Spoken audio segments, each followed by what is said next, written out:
noite a todos. Bem-vindos, para mais um momento de Evangelho, prece e irradiação. Eu gostaria que hoje, esse nosso momento, ele também nos desse mais sentimentos de amor e união, que nós sintamos essa necessidade de continuarmos unidos, mesmo que distantes uns dos outros.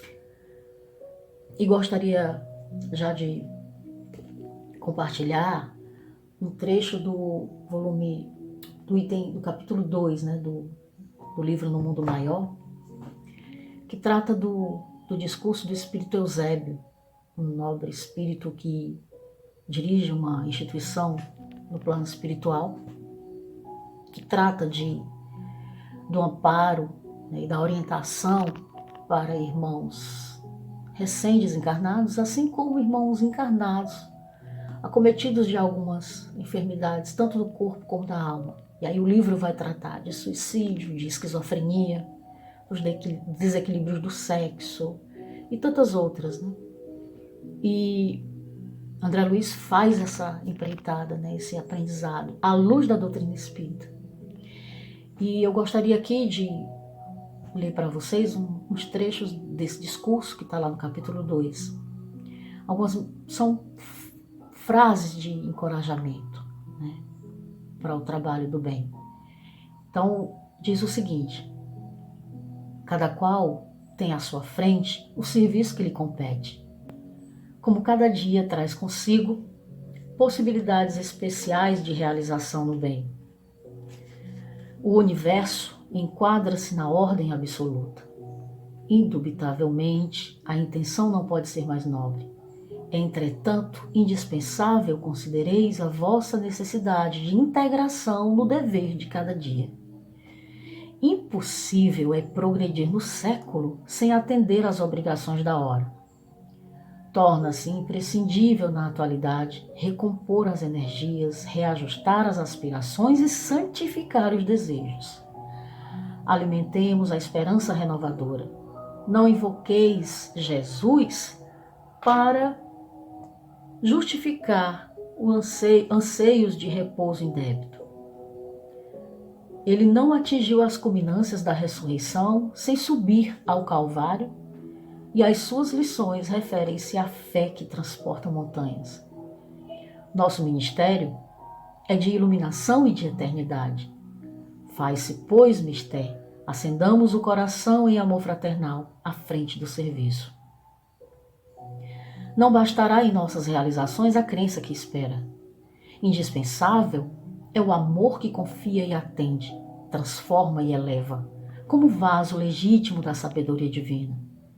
Sejamos instrumentos do bem, acima de expectantes da graça. A tarefa demanda coragem e suprema devoção a Deus. Vinculai-vos pela oração e pelo trabalho construtivo aos planos superiores, e estes vos proporcionarão contato com os armazéns divinos, que suprem a cada um de nós, segundo a justa necessidade. Somente os servos que trabalham gravam no tempo os marcos da evolução. Só os que se banham no suor da responsabilidade conseguem cunhar novas formas de vida e de ideal renovador. Participemos do glorioso Espírito do Cristo. Convertamo-nos em claridade redentora. Ser feliz. Então, o discurso ele é de muito encorajamento para todos aqueles irmãos que iriam começar essa trajetória, esse trabalho de amparo. Então, meus irmãos, o mundo, nesse momento, é de transformação. E exige de nós também a transformação interior. Então, que nós possamos realmente pedir a ajuda do alto. Mas, como diz o discurso, para as pessoas que necessitam, para o irmão que está precisando, que o nosso trabalho ele é de suma importância para a transformação da humanidade também. E, utilizando aqui as palavras de Eusébio, que nós sejamos instrumentos do bem, E o ser feliz que ele, né, deseja é para André Luiz, que ele tenha êxito nesse trabalho. E que todos nós, né, também possamos ter êxito, nem que seja um pouquinho do que a gente faz a cada dia em prol dos nossos irmãos, né, que esse pouquinho ele vá se somando e transformando também com alívio, né, com paz, com tranquilidade, com cura. Então todas essas benesses que a gente vem pedindo com os nossos corações sinceros. Então muita paz a todos. Boa noite. Vamos fechar os olhos, respirar um pouco e vamos imaginar que o dia está nascendo. Chegando os primeiros raios do sol. E percebamos com isso que a vida está chegando. Tentemos vislumbrar o sol como o amor de Deus. Vem para bons e maus, para ricos e pobres, para sadios, para doentes. E busquemos, visualizando o sol, sentir esse amor. Refletindo nesse amor, podemos lembrar como a doutrina espírita, a partir de Kardec, nos lembra da divindade, o que é, os atributos. E caminhando nessa direção, vamos até a nossa casa, Centro Espírita Cearense. Entremos, passando o portão, caminhando no corredor, cheguemos àquela nossa sala inicial, ou aquele espaço onde fazemos as nossas preces iniciais, nossos evangelhos, muitas vezes. E busquemos visualizar aqueles e aquelas que sempre vemos e falemos desse amor de Deus, vislumbrando em cada um a obra divina, a sabedoria divina, o amor divino. E vejamos como esse Pai que é todo amor, que é todo sabedoria, faz-nos, embora diferentes, mas com o mesmo objetivo, caminhar na sua direção. E refletindo sobre esse amor, vamos a cada sala, comentando, refletindo, lembrando desse amor de Deus.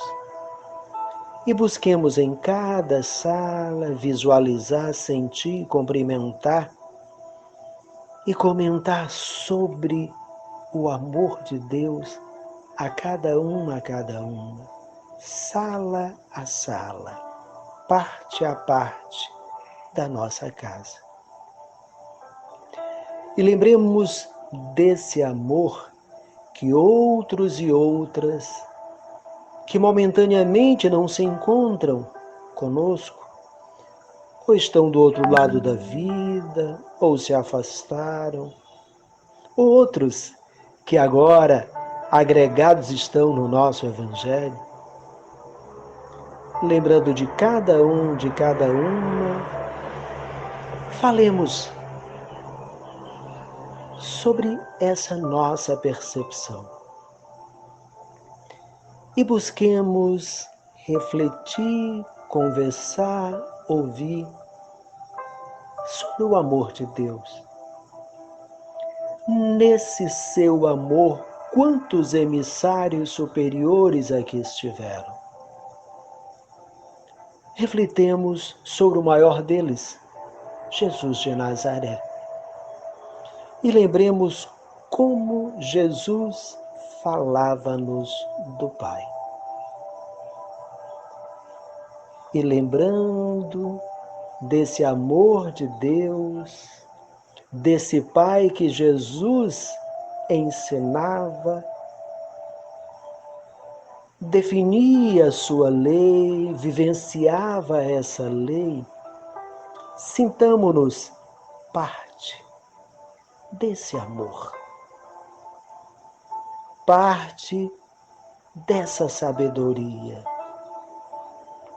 E refletindo nessa beleza, busquemos juntos nos preparar, nos envolver na partilha da mensagem de Jesus, seguindo a orientação divina com a sua boa nova, o seu Evangelho. Roguemos que Ele possa interceder ao Pai por toda a família do nosso planeta azul, por cada líder, cada autoridade, cada filho, cada filha, em qualquer dimensão, em qualquer sintonia, como esteja e onde esteja. Irmanados nesse amor, nessa sabedoria, nessa oportunidade, juntemo-nos para louvarmos e agradecermos, refletirmos e caminharmos na direção do Pai. Assim seja. Boa noite, meus irmãos. Que a paz e o amor do amado Mestre Jesus sejam conosco, aliviando os nossos corações, asserenando os nossos pensamentos, nos deixando mais receptivos para esse nosso momento da prece inicial. Possamos visualizar Jesus bem próximo de nós e assim, através do nosso pensamento, dizermos: querido Jesus, nesse momento de prece, de orações, de irradiações do Centro Espírita Cearense, queremos te pedir, Senhor Jesus, pelos nossos governantes, pelos governantes do Brasil, pelos governantes de todos os países, as organizações que podem ajudar no transcurso, na resolução de problemas que dizem respeito a essa pandemia. Que todos possam receber a vossa paz, que todos possam agir com misericórdia, para que o resultado de seus pensamentos, de suas deliberações, sejam os melhores em relação ao seu próximo. Querido Jesus, te pedimos pelos líderes religiosos, que eles sejam nesse momento, como nos demais, mas principalmente nesse momento, verdadeiros pastores, levando as pessoas que estão sobre as suas lideranças a um caminho de luz, de serenidade, indicando posições, comportamentos que possam facilitar a nossa chegada a Ti. Jesus, te pedimos pelas nossas famílias, pedimos por todas as famílias, por todos os filhos de Deus, que eles que com nós que convivemos agora nesse momento de pandemia, nessa convivência mais íntima no dia a dia por conta das quarentenas, que nós possamos aproveitar esses momentos para limpar tudo que é contrário à vossa paz e o vosso amor que existe nos nossos lares, nos nossos relacionamentos, e que nós possamos sair desse momento melhores do que entramos. Te pedimos, Senhor, por todos os enfermos do corpo, da alma, da emoção. Te pedimos, Senhor, não só pelos doentes da Covid-19, mas por todos os demais doentes que sofrem as dificuldades de aquisição de tratamento, de leitos. Ó Senhor Jesus, dá a cada um deles a vossa paz, que eles desenvolvam aceitação, resignação, que tome essas dores que estão vivendo nesse momento como uma oportunidade de crescimento espiritual. Nesse momento que pedimos pelos enfermos, Senhor, queremos te pedir por todos os enfermos que estão mal acomodados, nas calçadas, nas cadeiras, pelo chão, esperando o tratamento, desesperados, que a paz seja com todos eles, Senhor Jesus. Os trabalhadores da área da saúde, Senhor, que esses sejam cobertos pela vossa fortaleza, que o sistema imunológico deles sejam reativados e que eles se sintam, Senhor, como verdadeiros missionários do teu amor e da tua paz. Te pedimos, Senhor, pelas pessoas que passam por crises financeiras, todas as dificuldades que essa pandemia, essa quarentena necessária, veio trazer ou agudizar problemas já existentes muitas vezes. Senhor, que essas pessoas possam ter paciência, resignação e fé em Deus, para que possam ter a clareza de pensamento que esse momento passará e que todo o amor, toda a caridade dos filhos de Deus será chegada até eles no momento de necessidade.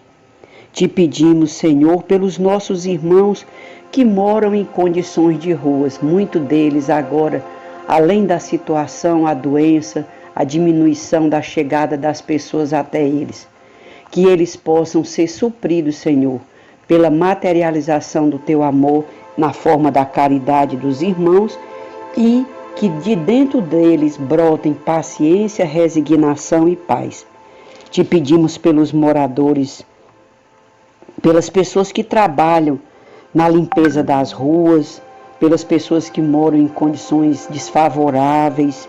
Te pedimos, Senhor, pelos coveiros que assistem esses corpos dos irmãos que desencarnaram nesse momento, para que eles sejam protegidos, para que eles possam ter amor na hora desse momento e que eles até mesmo façam uma prece por cada uma dessas pessoas que eles estão colocando ali na terra os seus corpos.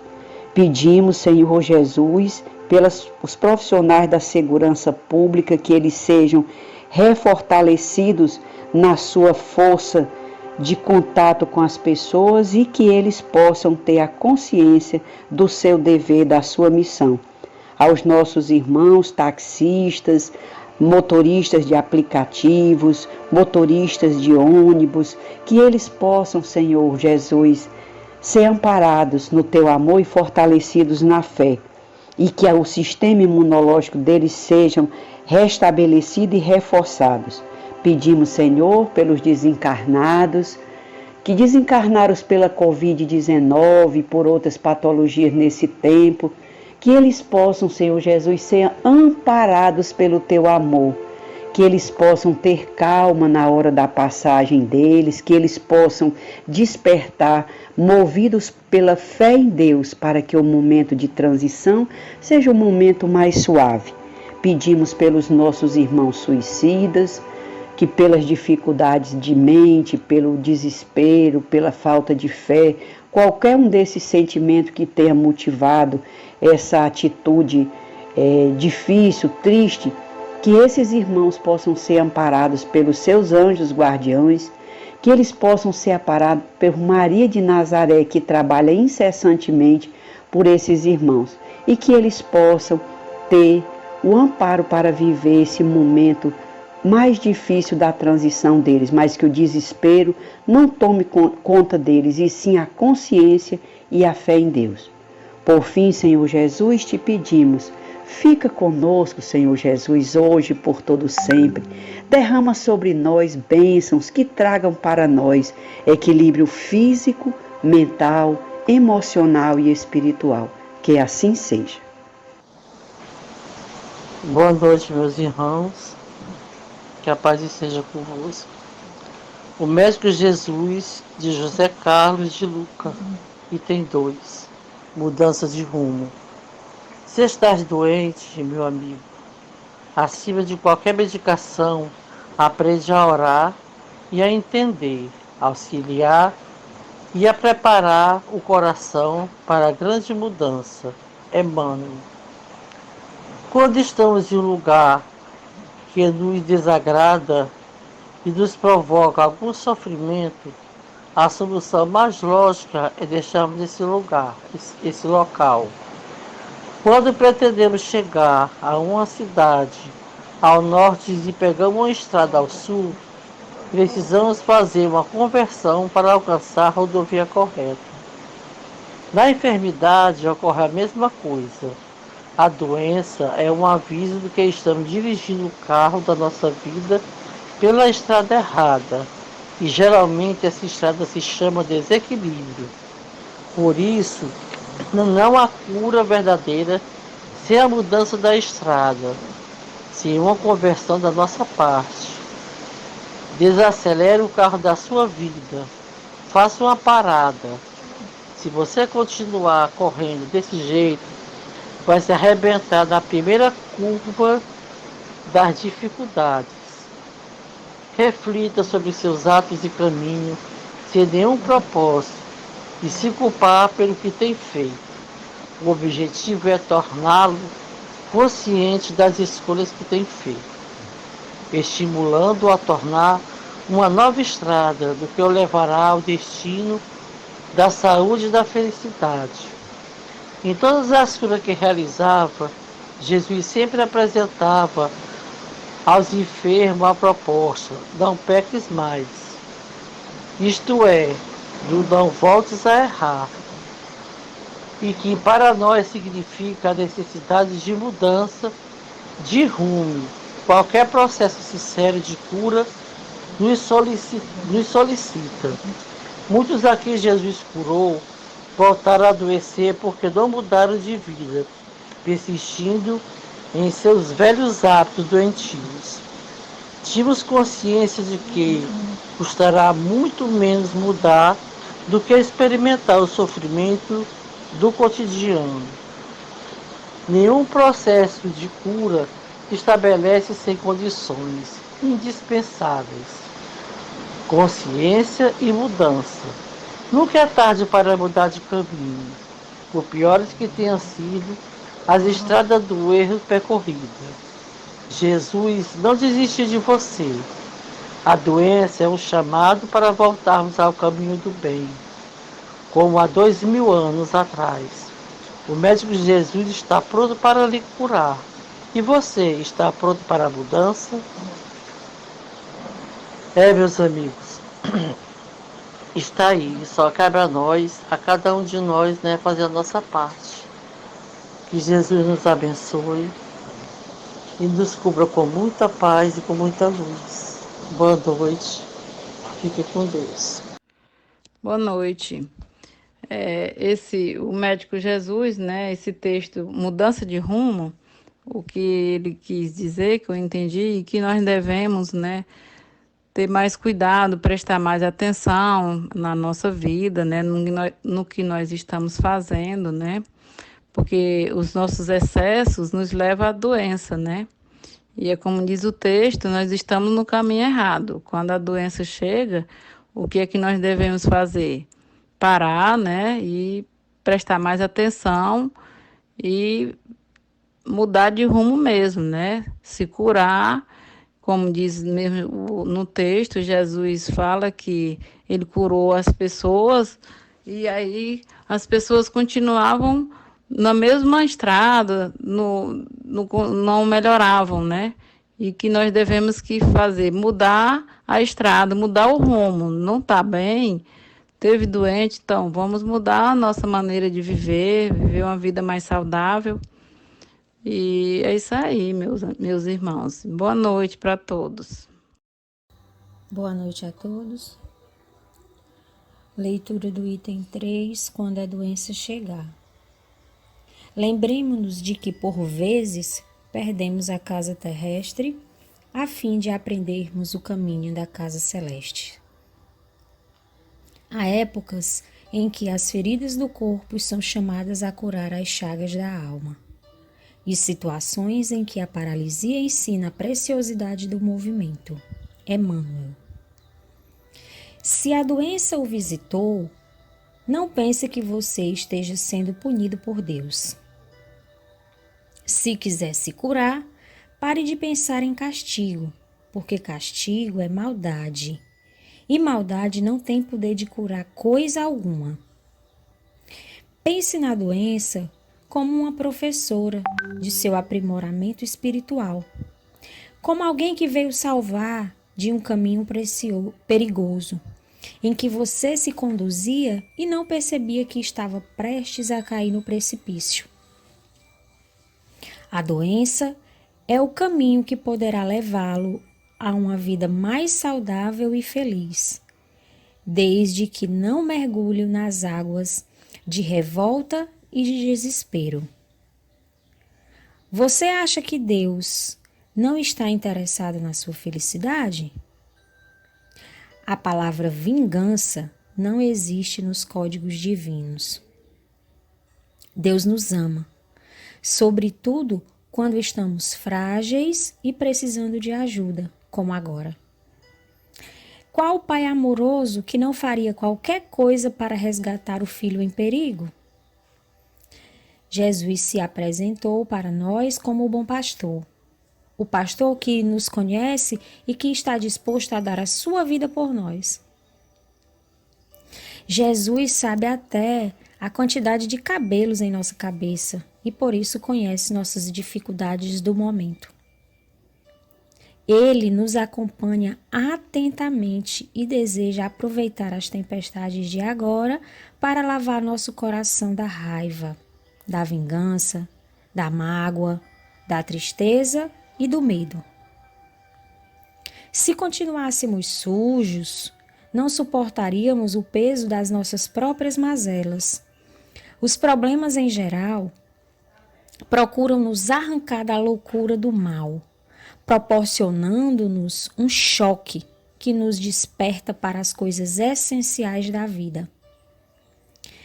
Você está disposto a aceitar a ideia de que a doença é um mal muito menor e necessário para impedir os grandes males que lhe aconteceria se você continuasse vivendo na sua loucura? Paz e bem. O médico Jesus, item 3, quando a doença chegar. Um breve comentário. Não pensemos que quando visitados pela doença, estamos recebendo um castigo de Deus. Muitas vezes é um mal necessário para refletirmos sobre nosso aprimoramento espiritual, a fim de que tenhamos uma vida mais saudável e não nos percamos na vingança nem no desespero. Deus, em sua misericórdia, só nos deseja o bem, porque nos ama. Quando estamos fragilizados, Jesus nos estende sua mão como um bom pastor no cuidado com seu rebanho. Ele nos acompanha em todos os momentos e nada acontece ao acaso. Tudo é aprendizado e gera lições que nos ensinam a errar menos. Ele é sabedoria, bondade, amor e justiça. Paz a todos. Capítulo 2. Meu reino não é deste mundo. Item 1. Pilatos, tornando a entrar, pois, no palácio e tendo feito vir Jesus, lhe disse: Sois o rei dos judeus? Jesus lhe respondeu: Meu reino não é deste mundo. Se meu reino fosse deste mundo, minhas gentes teriam combatido para me impedir de cair nas mãos dos judeus. Mas meu reino não é aqui. Pilatos então lhes disse: Sois, pois, rei? Jesus lhe respondeu: Vós o dissestes. Eu sou o rei. Eu não nasci e nem vim a este mundo, senão para testemunhar a verdade. Qualquer que pertença à verdade, escuta minha voz. São João, capítulo 18, versículo 33, 36, 37. a vida futura, item 2. Por essas palavras, Jesus designa claramente a vida futura que ele apresenta, em todas as circunstâncias, como o termo para onde tende a humanidade, e como sendo o objeto das principais preocupações do homem sobre a terra. Todas as suas máximas se dirigem a esse princípio. Sem a vida futura, com efeito, a maior parte dos seus preceitos de moral não teria nenhuma razão de ser. Por isso, aqueles que não creem na vida futura, imaginando que ele não fala senão da vida presente, não os compreendem ou os acham puéreis. Esse dogma pode, pois, ser considerado como o ponto central do ensinamento do Cristo. Por isso será colocado como um dos principais nesta obra, porque deve ser o alvo de todos os homens. Só ele pode justificar as anomalias da vida terrestre e concordar com a justiça de Deus. Evangelho, capítulo 2. Meu reino não é deste mundo.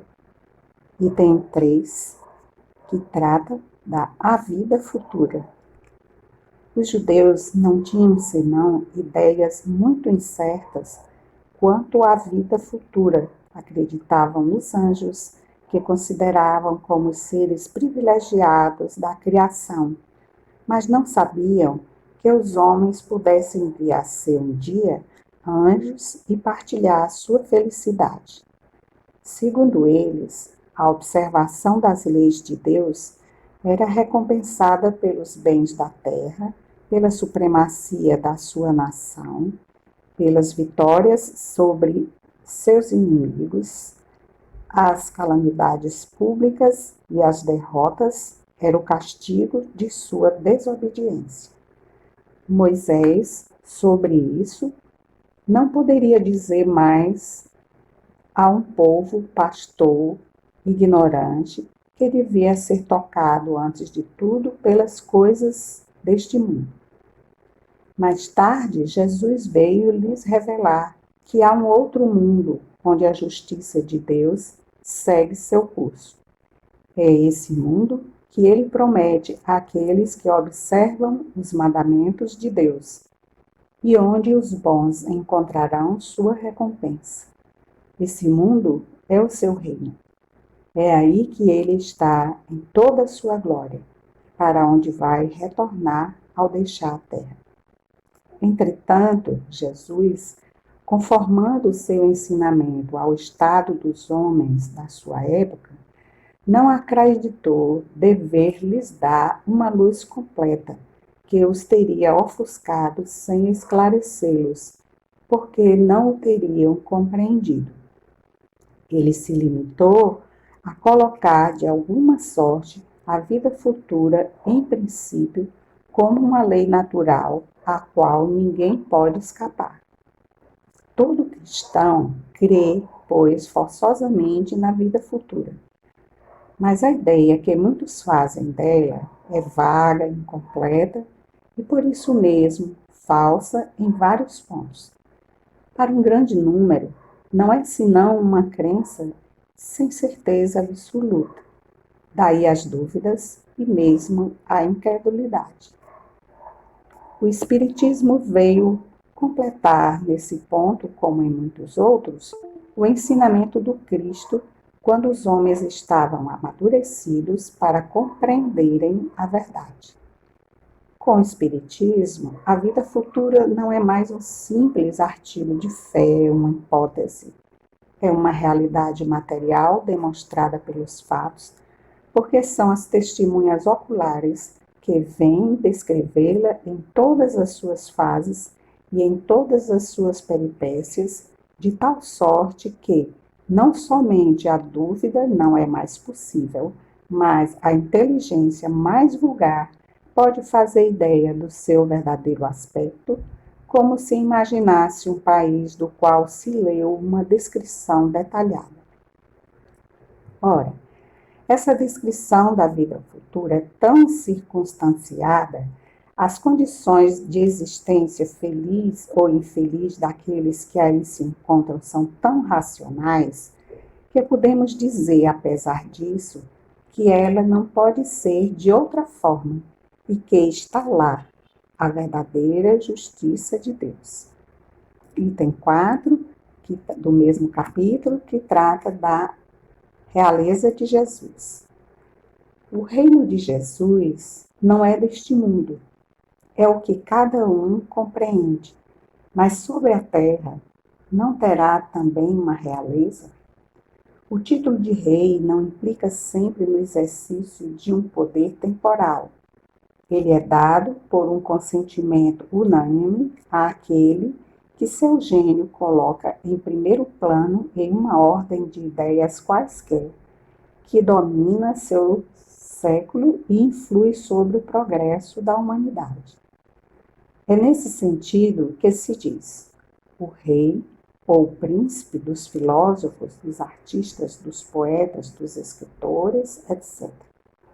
Essa realeza, nascida do mérito pessoal, consagrada pela posteridade, não tem frequentemente uma preponderância maior do que a daquele que leva o diadema? Ela é imperecível, enquanto que a outra é o jogo das vicissitudes. Ela é sempre abençoada pelas gerações futuras, enquanto que a outra, por vezes, é amaldiçoada. A realeza terrestre acaba com a vida. A realeza moral governa ainda e, sobretudo, depois da morte. A esse título, Jesus não é um rei mais poderoso que muitos potentados? Foi, pois, com razão, que disse a Pilatos: eu sou rei, mas meu reino não é deste mundo. Meu reino não é deste mundo, capítulo 2, itens 1, 2, 3 e 4. Na primeira parte, João capítulo 18, 33, 37, nós vamos encontrar esse diálogo entre Jesus e Pilatos no pretório. E Pilatos pergunta se Jesus era rei dos judeus. Ele queria fazer a diferença que ele não era rei deles, dos romanos, mas dos judeus. E Jesus diz: não, o meu reino não é deste mundo. Se ele fosse, os meus ministros haveriam de pelejar e eu não seria entregue. Mas, por agora, meu reino não é daqui. E então Pilatos, no entendimento de que reinado tinha uma outra concepção, dizia: esse homem não pode ser rei. Dizia logo: tu és rei? Porque se Jesus dissesse que era rei, então afrontava cada vez mais aos romanos e aí merecia, digamos assim, uma corrigenda. Mas Jesus, sabendo das intenções de Pilatos, diz: não, rei, tu dizes, eu sou rei. Eu não nasci e vim a este mundo senão para dar testemunho da verdade. Aqueles que ouvem a minha voz entenderão. No item 2, os espíritos vão nos explicar sobre a vida futura. E Kardec faz deveras considerações sobre esse tópico. Jesus já se referia à vida futura. Para aqueles que não entendem que a vida não é apenas a existência corpórea, fica difícil entender, né?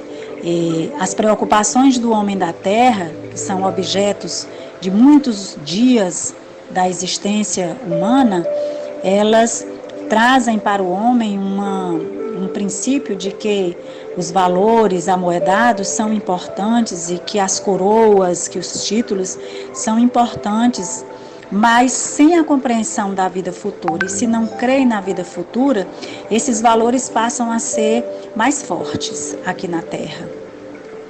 Isso também era um dogma considerado como ponto central no ensinamento de Cristo, a questão da vida futura. Sem compreensão da vida futura, a vida presente passa a ser isso que a gente entende, compreende e vive aqui na Terra, esses valores equivocados. Esse era um dogma bem importante no ensinamento de Cristo, era e é. E aí ele é colocado entre os primeiros no início dessa obra, que é a meta de todos os homens é trabalhar para que esse futuro seja mais ameno, seja um futuro brilhante, um futuro de alegria e de felicidade, né? E sem isso é absurdo a vida terrestre se harmonizar com a justiça de Deus.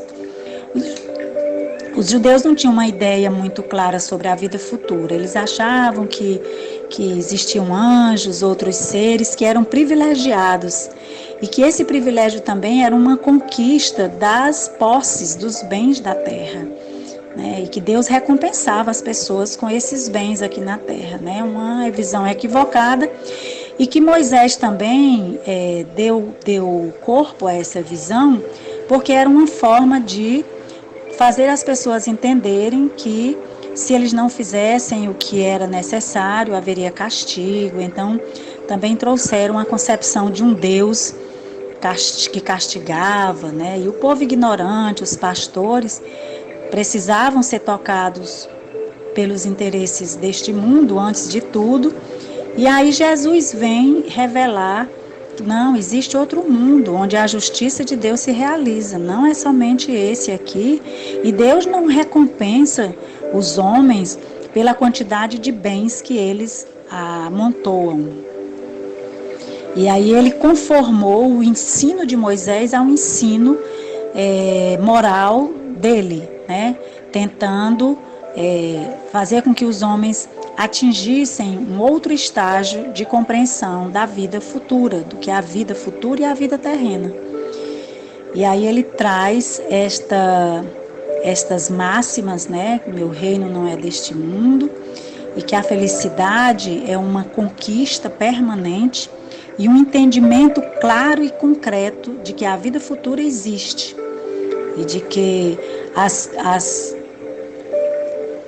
conquistas desta vida presente forçosamente nos favorecerão uma vida melhor no futuro. Como eles faziam uma vaga ideia do que era isso, era difícil entender. Mas aí o Espiritismo vem completar nesse ponto, porque através do intercâmbio permanente, dos ensinamentos dos espíritos superiores, dos esclarecimentos acerca da mensagem de Jesus, que ficou muito tempo confinada aos clérigos, aos pastores, àqueles que detinham conhecimento da instrução para suas interpretações.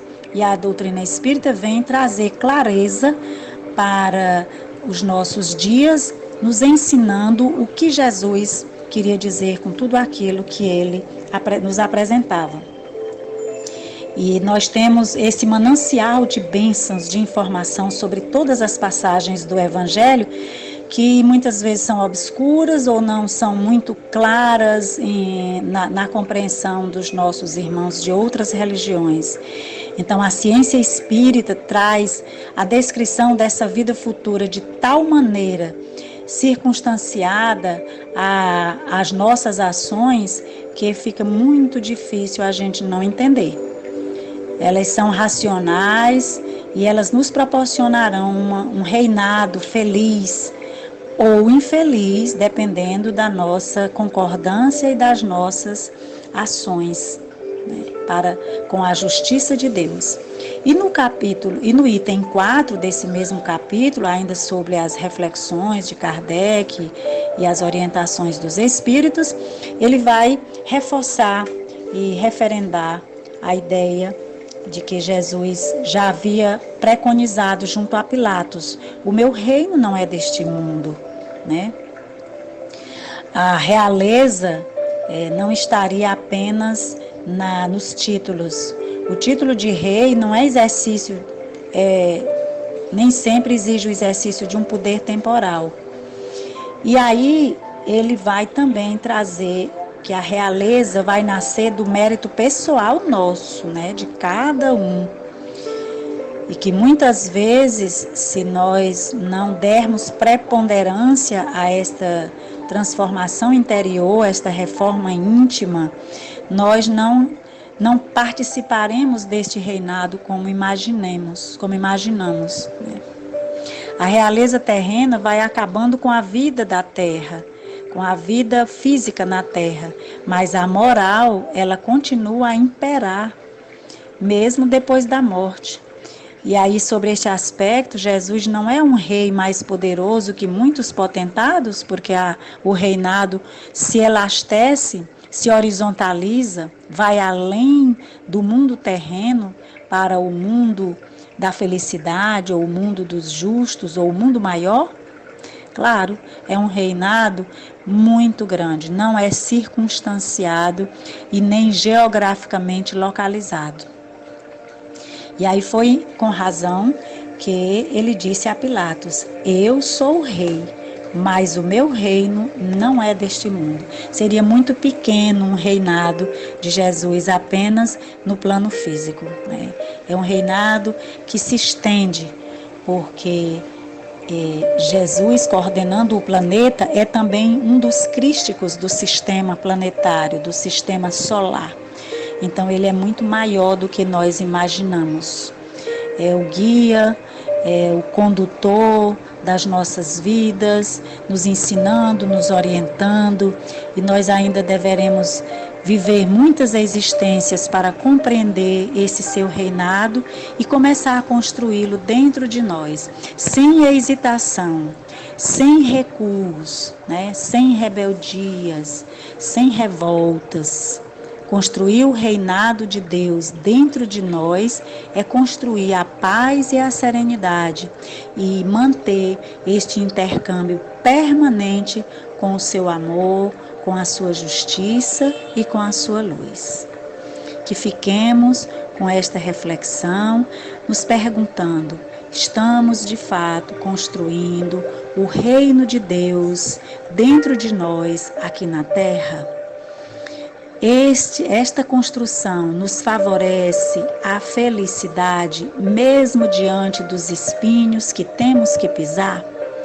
Sabemos, então, compreender a justiça divina que se alarga, que é grande, que é horizontalizada?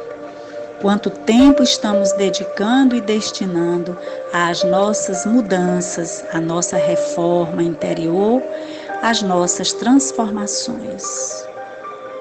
Então, que tenhamos uma noite boa e que as perguntas sejam respondidas durante toda a nossa existência, a cada dia, como dizia Santo Agostinho, no final do dia, mas pode ser também no início. Um abraço a todos e muita paz.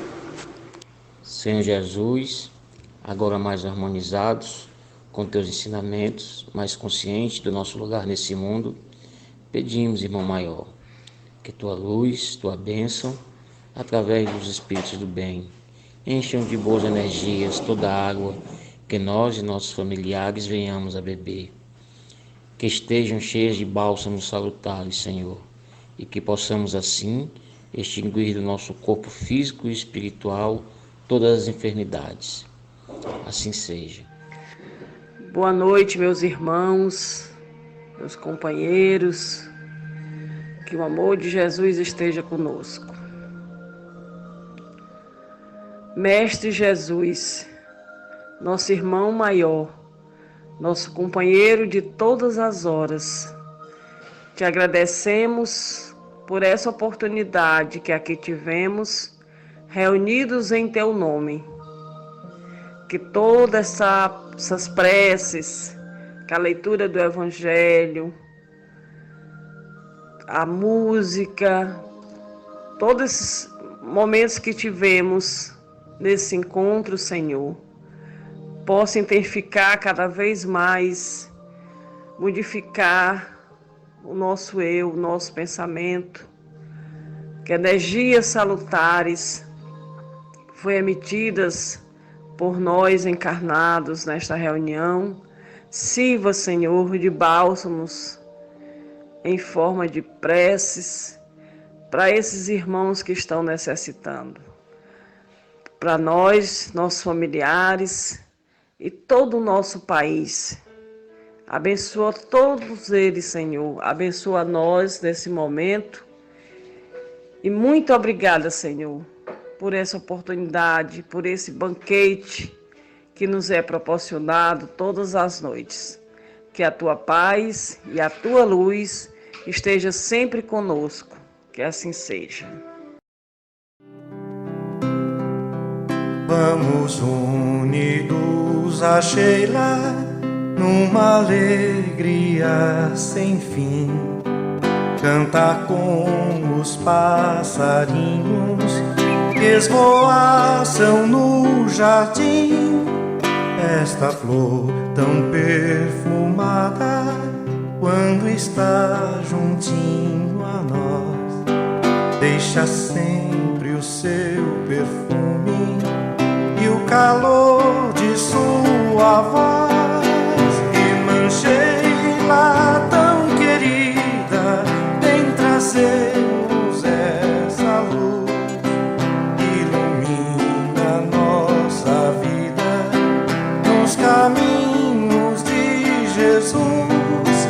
Irmã Sheila, tão querida, vem trazermos essa luz, ilumina nossa vida nos caminhos de Jesus.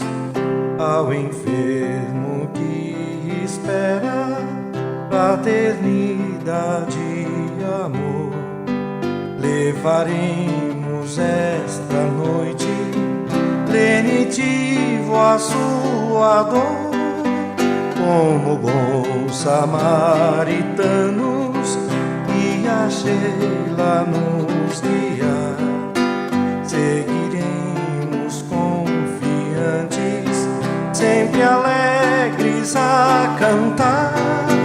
Irmã Sheila, tão querida, vem trazermos essa luz, ilumina nossa vida nos caminhos de Jesus. Irmã Sheila, tão querida, vem trazermos essa luz, ilumina nossa vida nos caminhos